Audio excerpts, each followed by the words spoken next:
ಆಸೀನರಾದ ಹಿರಿಯ ಗುರುಗಳಾದ ಬಂದೆ ನವಾಜ್ ಗುರುಗಳಿಗೆ ನಮಸ್ಕರಿಸ್ತಾ ಮತ್ತು ನಮ್ಮ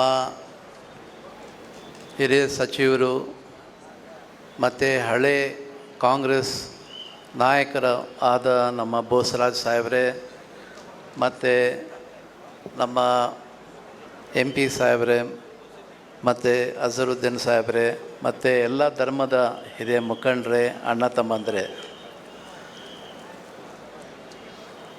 ಹೋದ ಸಾರಿನೇ ಕಾರ್ಯಕ್ರಮಕ್ಕೆ ಬರಬೇಕಾಗಿತ್ತು.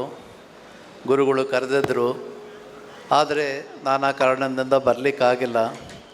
ಹಾಗಾಗಿ ಈ ಸಾರಿ ತಪ್ಪಿಸ್ಬಾರ್ದಂತ ಹೇಳ್ಬಿಟ್ಟು ಬಂದು ಗುರುಗಳಿಗೆ ಅವರ ಆಶೀರ್ವಾದ ಪಡೆದು ಹೋಗೋಣ ಅಂತ ಹೇಳ್ಬಿಟ್ಟು ಬಂದಿದ್ದೀನಿ.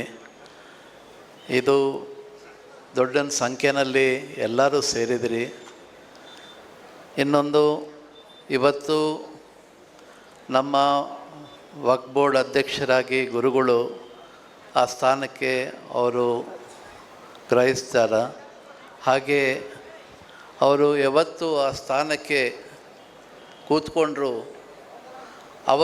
ಅವತ್ತಿನ ದಿವಸ ನನ್ನ ಮನಸ್ಸಿಗೆ ಇವತ್ತು ಇಡೀ ನಮ್ಮ ಹೈದರಾಬಾದ್ ಕರ್ನಾಟಕ ಅಲ್ಲ, ಇಡೀ ಕರ್ನಾಟಕ ರಾಜ್ಯಕ್ಕೆ ಒಂದು ಧರ್ಮ ಉಳಿದಿದೆ ಅಂತ ಹೇಳ್ಬಿಟ್ಟು ನನಗೊಂದು ಅನಿಸಿಕೆ ಆಯಿತು.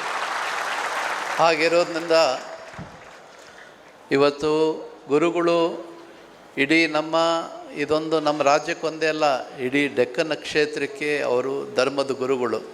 ಹಾಗಾಗಿ ಎಲ್ಲ ಸಮಾಜದ ಪರವಾಗಿ ಅವರು ಒಳ್ಳೆಯ ರೀತಿಯಿಂದ ಎಲ್ಲ ಕಲಿತು ಎಲ್ಲ ಹಿಂದೂ ಮುಸ್ಲಿಮ್ಸು ನಾವೆಲ್ಲ ಒಂದೇ ಅಂತ ಹೇಳ್ಬಿಟ್ಟು ಅವ್ರು ನಡೆಸ್ಕೊಂಡು ಹೋಗ್ತಾರೆ.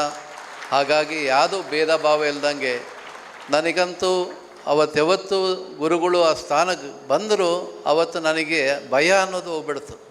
ಇನ್ನು ಇವತ್ತಿನ ದಿವಸ ನಾವೆಲ್ಲ ಸುಖವಾಗಿ ಮಲಗ್ಬೋದಪ್ಪ, ಯಾವುದೂ ಚಿಂತೆ ಮಾಡೋದು ಬೇಕಾಗಿಲ್ಲ ಅಂದೇಳಿ.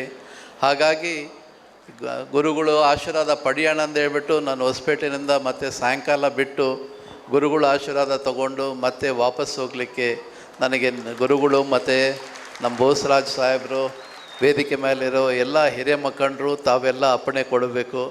ಇನ್ನು ಕಾರ್ಯಕ್ರಮ ನಡೀತಾ ಇರುತ್ತೆ, ನನಗೆ ಹೋಗಲಿಕ್ಕೆ ಒತ್ತೆ ಆಗುತ್ತೆ.